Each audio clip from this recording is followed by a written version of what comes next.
بسم الله الرحمن الرحیم. به نام خداوند بخشاینده و مهربان. سلام خدمت شما هموطنان عزیزم. امیدوارم که جور صحتمند باشین و هوای سرد زمستانی را در کنار فامیل های محترمتان به خوبی و خوشی بگذرانین. خب دوستا، قبلا این خانواده توسط همکارای ما سروی شدن و همچنان دیگه امروز هم بازم خدا را شکرگزار هستیم که خداوند به ما توفیق دادن و دوباره در خدمت از این فامیل قرار گرفتیم و دوباره آمدیم که سیما جان چطور هستن و همچنان احوال مادر جان پرسان کردیم که مادر جان چطور مریضشان. قبلا که ما آمده بودیم مادر جان خیلی وضعیتش خراب بود و تکلیفشان دیگه یادم رفته که مادر جان چی تکلیف داشتن. تکلیف میده و خیلی وضعیتشون خراب بود. فعلا خدا رو شکرگزاریم که مادر جان وضعیتشون خوبتره.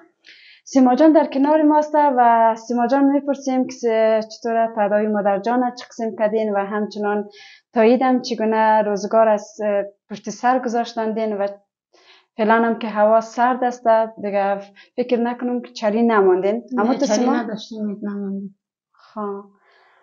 خب مادر جان دوا نکردیم دیگه، اما تو خود به خود خوب شده. پیش دکتر نبردین؟ نه پیش دکتر نبردیم.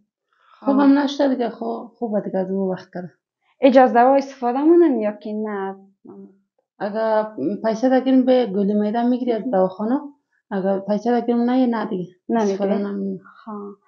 خب سیما فعلا که در خانه مو میبینیم خود نه چری یا نه دیگه چطور خانه زیاد سرد چه قسم؟ سرد است دیگه، خیلی گزارم نمیده. چیکار کنیم؟ هنوز چری نگرفتین؟ نه. پارسالم چری نشدی دیگه، امسالم تول چری نگرفته دیگه. سیما جان که بدون چری چه قسم تحمل میتونن وقتی که فعلا هم که هوا خوب تره که ولی که برف دیگه خیلی هوا سرد میشه چه قسم؟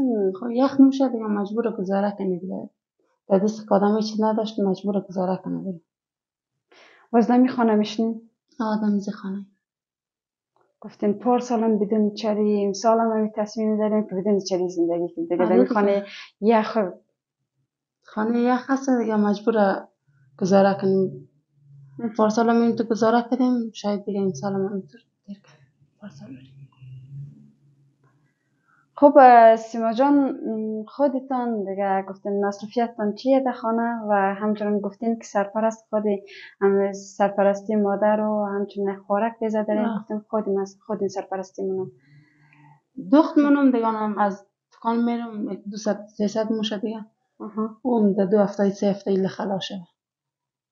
فقط اونم کارمونم دیگه، هیچ کار از روی نمی.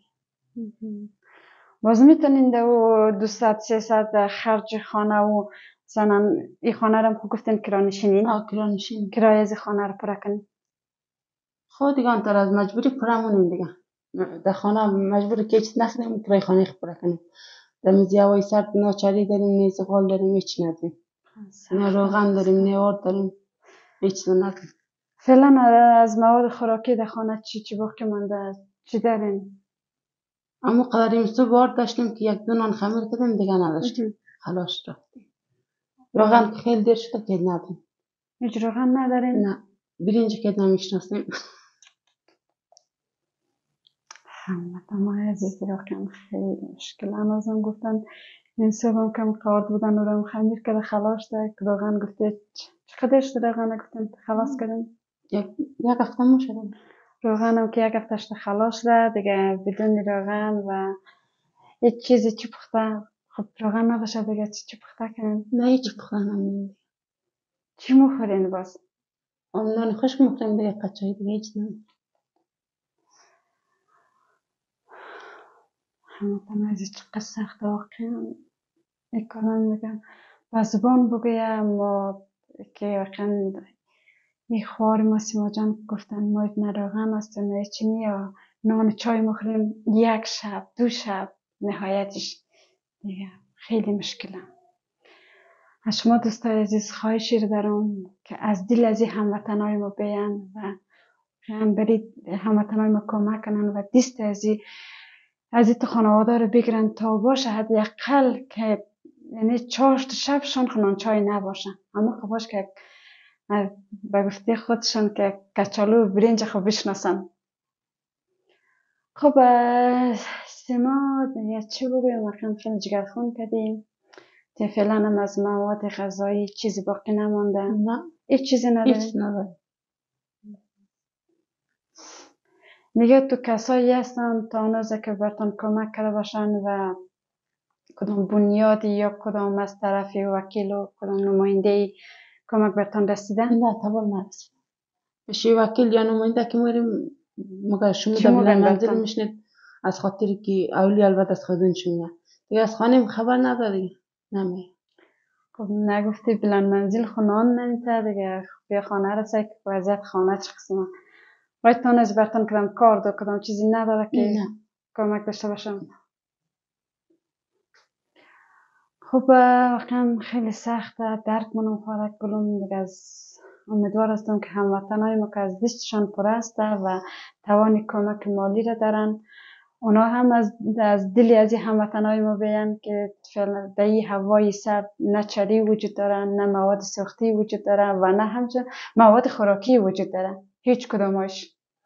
امیدوار هستم که از دل از هموطنای ما بیان و کمکایی که در نظر دارن و توان کمک دارن به دسترس ما قرار بدن تا ما باشه که وسیله خیر به این هموطنای خود باشیم ما هم کمک به خانواده‌ای که واقعا نیازمند هستند به خانواده برسانیم.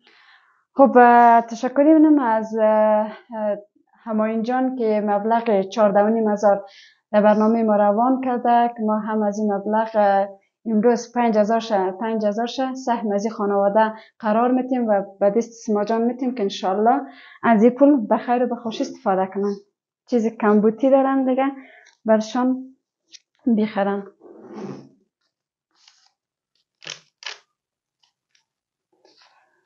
1,000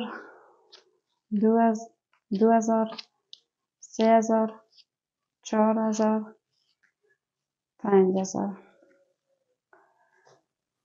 خب سیما جان یوم تقدیمش شما. تشکر.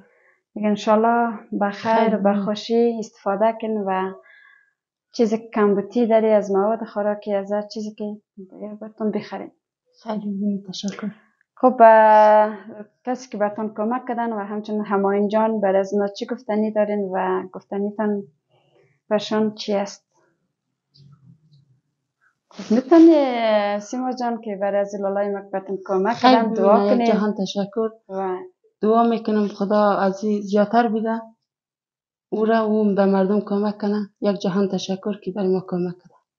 زنده باشی سلامت باشی سیما جان بخیر باشی. خب هموطنای گلم دیگه کمکم به دستی البته به دست سیما جان رسیدن و کمک تسلیمشان کردیم و دوستای عزیز واقعا خیلی مشکل است که فعلا در این هوای سرد کسایی که درن خانهایشان گرمن و از توان میتونن که خانه هایشان گرمن در کنار فامیل هایشان واقعا به خوشی سپری منن.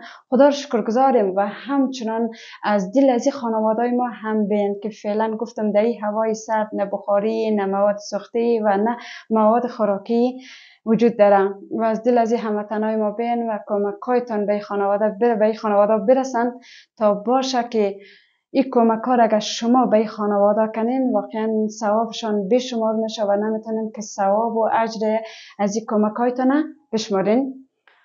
خب این بود برنامه که تقدیم شما هموطنا کردیم و کمک رساندیم تا برنامه بعدی تا کمک های بعدی که در خدمت شما دوستا قرار میگیریم. شما را به خداوند مهربان میسپاریم. خدا نگهدار شما عزیزان.